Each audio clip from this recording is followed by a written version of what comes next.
What's up, everybody? Welcome back to another episode of Rams Brothers. I'm your host, Dean, and I'm joined, as always, by my brother and the other great host of the show, Nick. And Nick, the Rams are NFC West champions. Just like we all expected, started the season 1-4 and have ended the season NFC West champions on top of the division. But before we jump into this episode, first and most importantly, how are you, my good brother? I'm great, man. Last night I was telling Dean before the episode started, me and my dad were watching the Commanders game up until the very end, and it ended at like 11:39, and his birthday was at 12 a.m. So he had it was like a really nice transition from the Commanders winning to NFC West champions to his birthday, which was awesome. It was just a really nice moment. And I mean, I can't believe it, honestly. We're sitting here now, NFC West champions, 5 wins in a row. Last time we did that, we won the Super Bowl. It feels like this team they got a little magic on their side, even if their offense is not as magical as we hope it was. Yeah, they haven't been as magical since that Bills game, and only 24 points in the last 3 weeks, but the defense is playing their asses off. But before we jump into this episode, I want to say happy birthday to Dad. Happy birthday, Dad. We appreciate you bringing us onto this Rams fandom. And also, if you guys are enjoying all of our Rams content, make sure that you are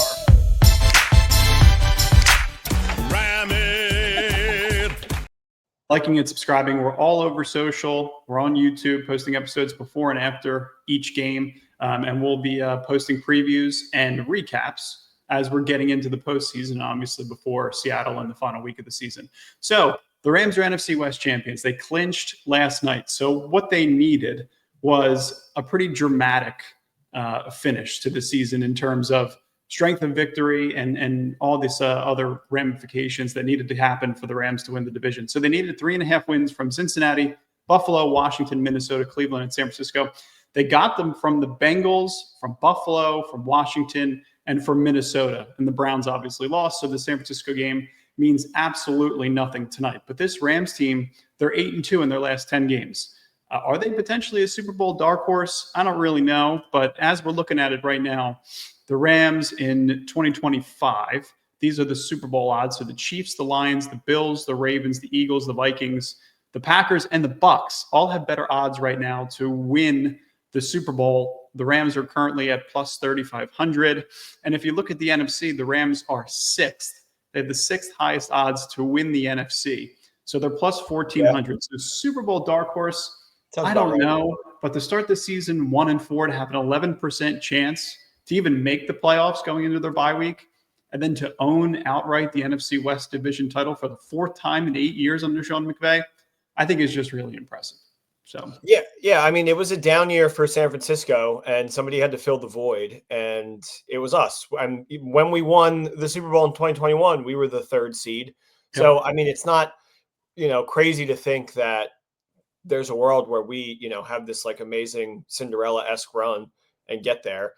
I just think the juggernauts in the NFC are just so the Eagles or the Vikings or the Lions would have destroyed the Cardinals on that kind of game. But I mean, if you're finding a way to win 5 wins in a row and you're doing it in different ways, I mean, those are all wins in this league.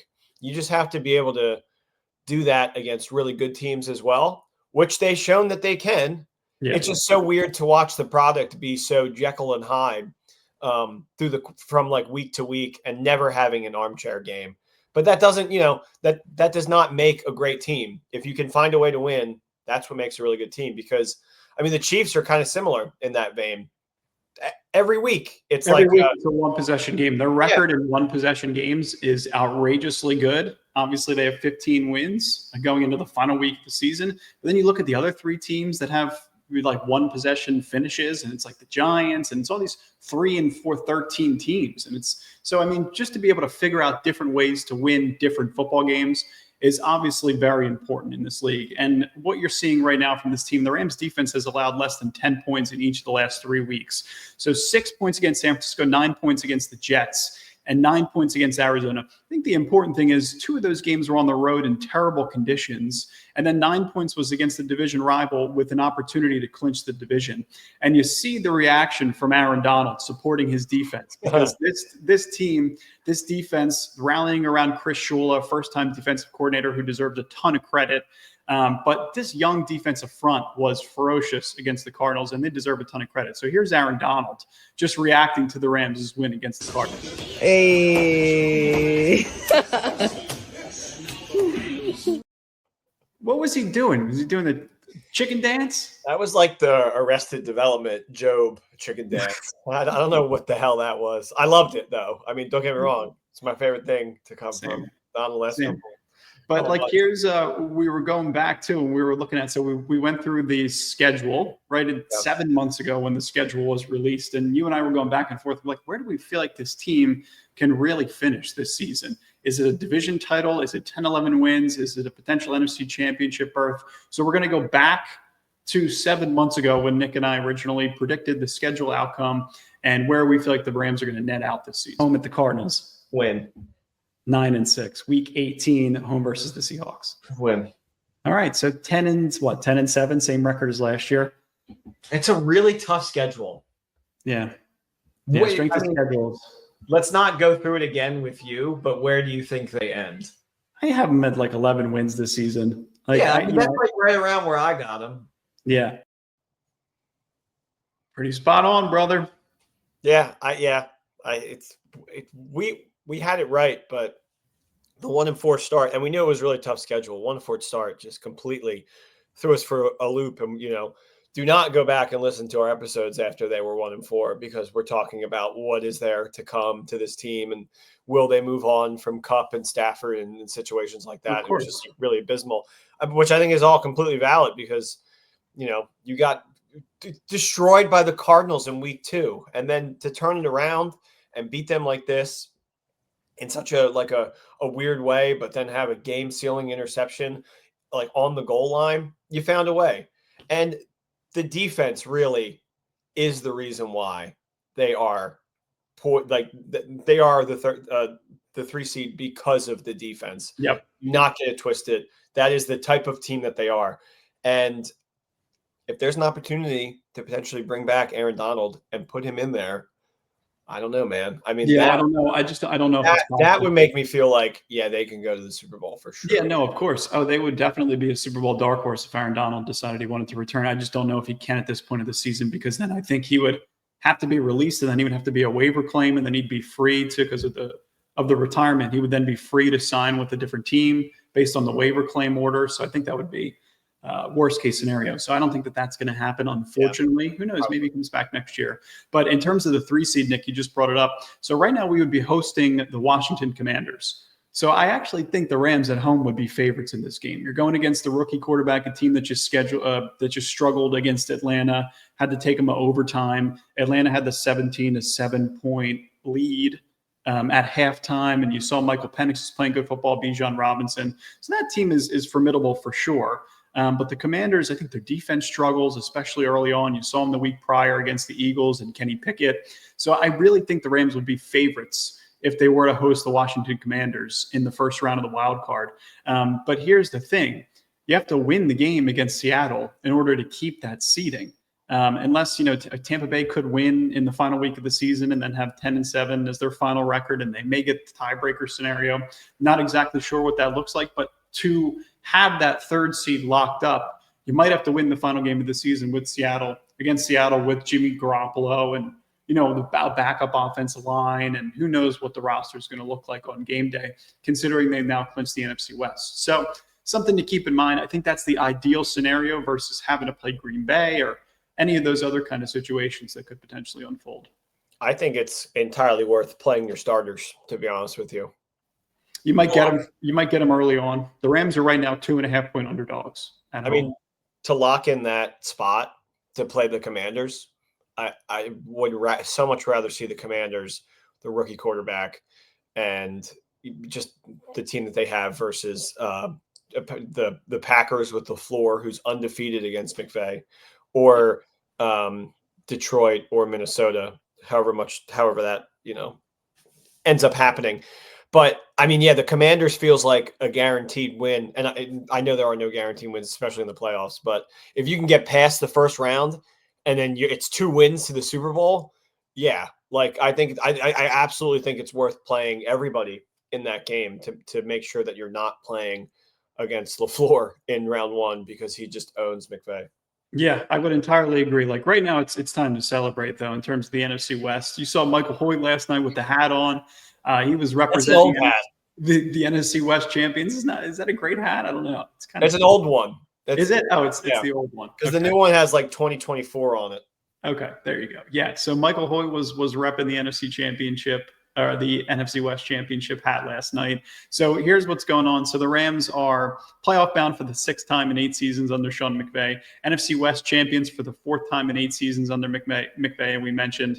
It's also in addition to already reaching at least 10 wins for the 6th time in 8 seasons under Sean McVay. So the entire group deserves a ton of credit. The entire coaching staff has been really impressive so far this season. We mentioned Chris Schul in his first year as the defensive coordinator. So I think a lot of what's going on with the front office, with the coaching staff, being able to rebuild through the draft over the past couple of years, losing a pillar in Aaron Donald and be able to rebuild with Jared Verse and Braden Fisk, Kobe Turner, Byron Young, even the secondary starting to step up. How about the play that Ahkello Witherspoon made? He is as resilient as he gets. A former 3rd-round pick from San Francisco, completely disregarded by the Niners.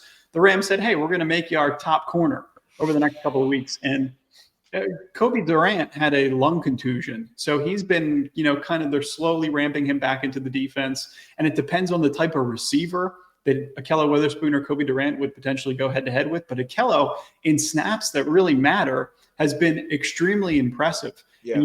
And the defense with Cam Curl, the ball going off of Trey McBride's head and landing in Ahkello Witherspoon's hands. It's just an incredible group, a rally to be able to piece everything together in the most important moments of the season, be able to win these games down the stretch, whether they're home or on the road, and bring everything together in a light that represents this organization entirely. So, I mean, you have 2 game ceiling picks in that win, and the offense just needs to get a couple first downs to seal the game, and they can't do that. So then you have to rely on them to have another game ceiling pick, and they were able to figure out and do it. But it is concerning to me that we're sitting here talking about this young defense picking up scraps from other teams and having these guys step in large roles, and it's absolutely working right now. But you look at the other side of the ball and you're just completely dumbfounded at how a Sean McVay led offense with Matthew Stafford can look this dull week in and week out. Yeah, they need to do a couple of different things. I think this Les Snead picture in terms of like when the game finished last night, woo, that sucked. Like it's been really stressful this season. It's been a roller coaster. Yeah. To get Matthew Stafford in the right situation week in and week out with a healthy offensive line has been nearly impossible this season rather. They've been, so banged up front. You lost Rob Havenstein in this game against the Cardinals, and you saw how vulnerable Joe Noteboom was against any type of pass rush, whether they were in 11 personnel, 12 personnel, giving them extra help. Even when, they had their running backs back to pass protect, you saw Matthew Stafford get banged up and beaten down in a situation where Arizona doesn't have that great of a pass rush. So you miss one piece. Rob Havenstein is so insanely important to the health of this offensive line. He's the longest tenured Ram. He's a guy that understands all the intricacies of the offensive line. And when every offensive lineman will tell you, when one piece is missing, everybody needs to be able to work together, and there needs to be continuity consistently from week to week. And that's what this team needs. You're missing some of these things, but I think the lack of creativity is certainly is stressful. Like to bring that into a playoff atmosphere, I think is definitely something that's concerning. You're over targeting Puka Nacua. Cooper Kupp looks like he's on a regression. You got to be able to stretch the field. You don't really have that in DeMarcus Robinson and Tutu Atwell right now. It's not things that you're doing to be explosive in a way that you were against Buffalo, which is concerning for sure. Yeah, and if the offensive line is struggling, you have to roll Stafford out more. Give them more opportunities for stuff down the field. And I mean, you said Tutu's not going to do it for you, but he's kind of the only option that we have.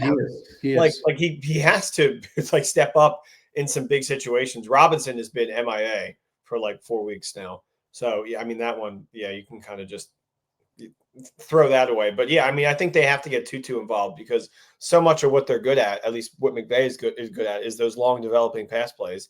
and we haven't really seen them connect on those, and it feels like quite some time. It's just Puka right now. It feels like the pass game it starts and stops with Puka, which is how the Cardinals were doing it with Trey McBride, and it was so frustrating to watch him. Yeah, the Rams can't. The Rams have struggled to cover tight ends this entire season, and Trey McBride obviously caught his first touchdown of the year against the Rams, of course. But what's happening with Puka Nacua being over targeted? I think that we knew that they were going to move away from the run game in this one, and they only gave Kyron the ball 13 times. Blake Corum had a long run that was wiped out due to a penalty on Hunter Long. But you need to be able to stay consistent with the run game. That's when this team is really effective.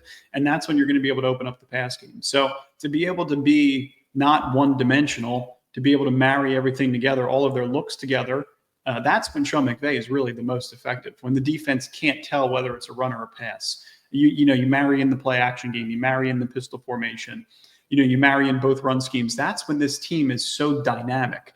And maybe Sean McVay is saving some of it for the playoffs. Maybe he's just kind of skating by. They want to do the bare minimum offensively. At least that's what my optimistic brain will tell me as we prepare for the playoffs. Yeah. But this team definitely needs to be more explosive from an offensive perspective to be considered a Super Bowl dark horse. More explosive and just more creative, I think, in general. Yeah. There's a lack of creativity in the runs. It feels like they're just going right up the middle every time with Kyron or Corum. We saw no Corum with this game against Arizona, and that was really upsetting too, because I feel like he can find ways to be a little more explosive than Kyron at times. And just from watching, just like an example to show how important the offensive line is, if you watch that Commanders game, they had a couple people out on the offensive line, and it felt like every other play it was a false start or a holding. Yeah. And I mean, that's what it feels like when you're watching Noteboom. Yeah. Joe Noteboom was called for 3 penalties, even in the Packers game, the pass rush that Minnesota was generating. Jordan Love was under duress the entire game. They couldn't get any of the pass game going. So you need your entire offensive line to be stable, especially for somebody that doesn't have a ton of mobility in a guy like Matthew Stafford, because both Jaden Daniels and Jordan Love are way more mobile than Matthew Stafford and still struggled with an offensive line that didn't have a game plan for the pass rush. So shout out Cam Akers for the game-sealing first down, helping the Rams one more time. It was huge. It was huge. And in the words of Cam Akers, no, just kidding. In the words of Marcus Peters, I think we ain't done yet. And, I think that's kind of the representation of this defense, right? Because Braden Fisk and Jared Verse are playing their asses off right now. So if you look at the defensive rookie of the year odds, Jared Verse minus 700, he's locked it up. I'm telling you right now, Jared Verse has won the defensive rookie of the year award. Quinyon Mitchell is plus 650. So Quintanamo Bay seems to be sinking a little bit. Maybe it's flooded. Maybe people don't want to vacation there any longer. It's now Jared Verse. Jared Verse is the defensive rookie of the year.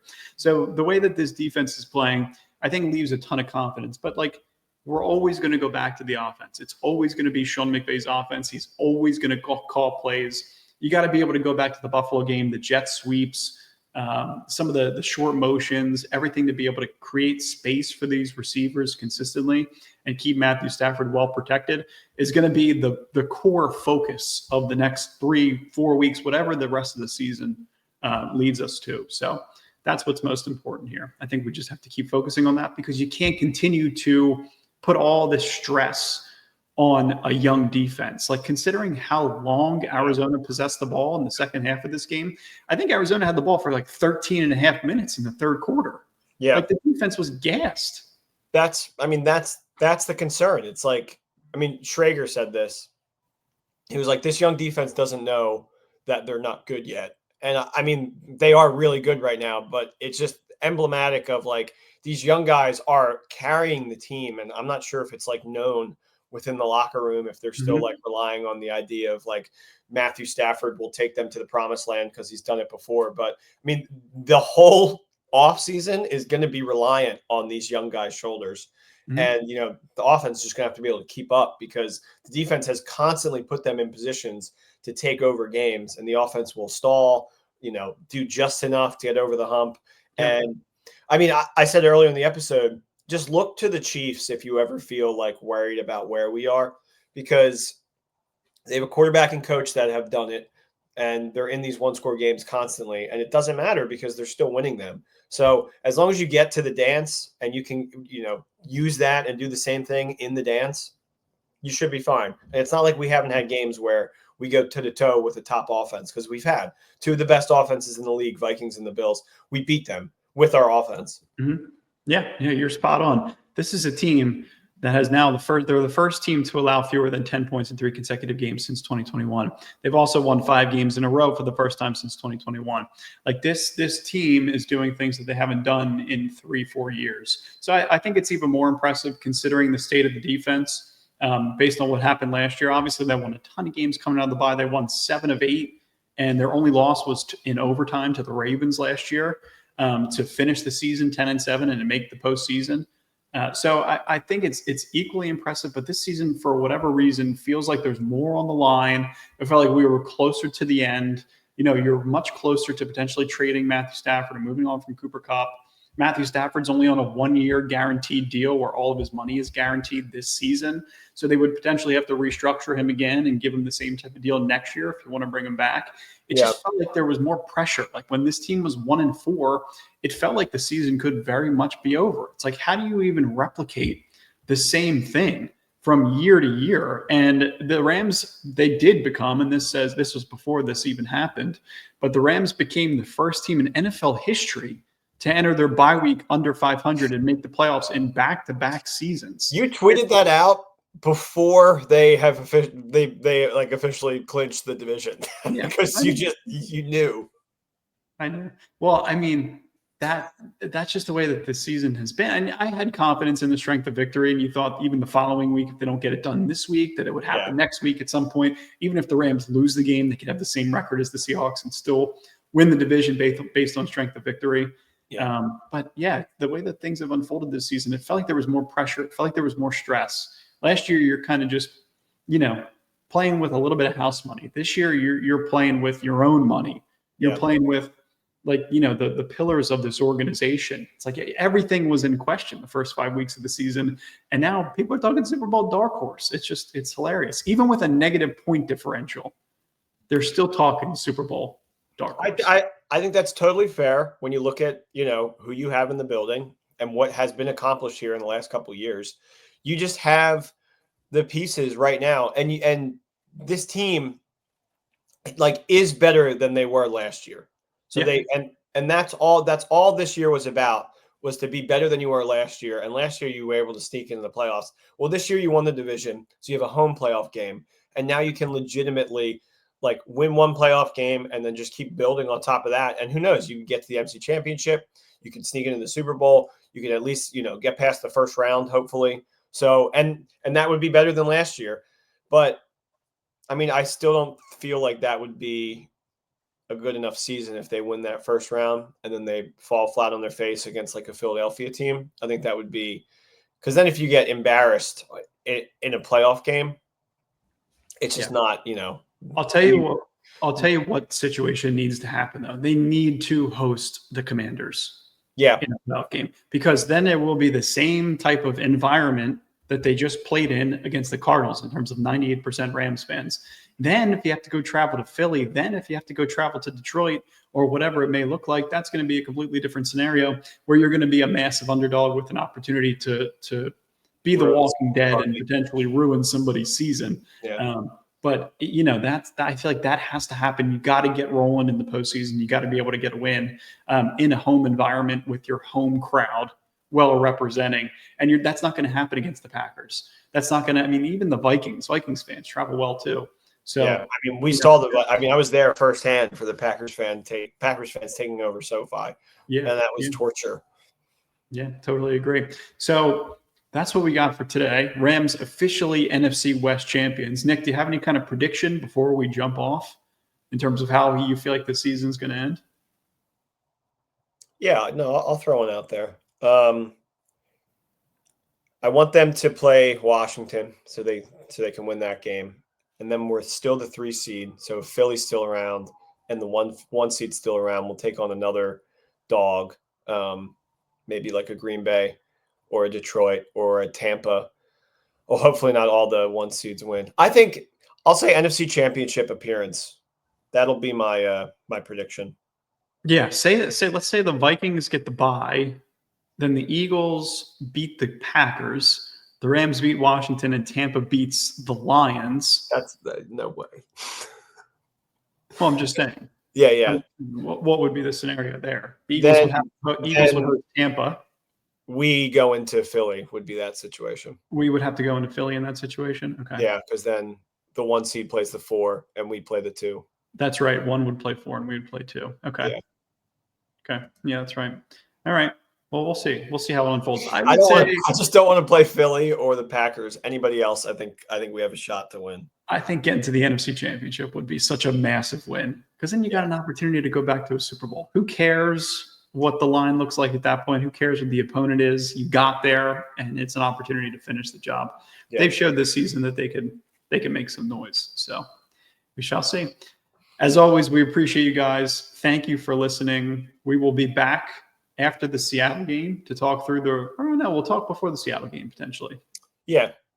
And then we'll talk again after the Seahawks game. Yeah. Nick's picks 3-0 currently. So if San Fran covers, we'll have a perfect week for the first time this season. I love it. Nick's picks are hot. We appreciate you guys as always. Go Rams, and we will talk to you all soon. Happy New Year. Enjoy your new year, and have fun. Yeah. Take care, guys. Thanks for listening. Peace.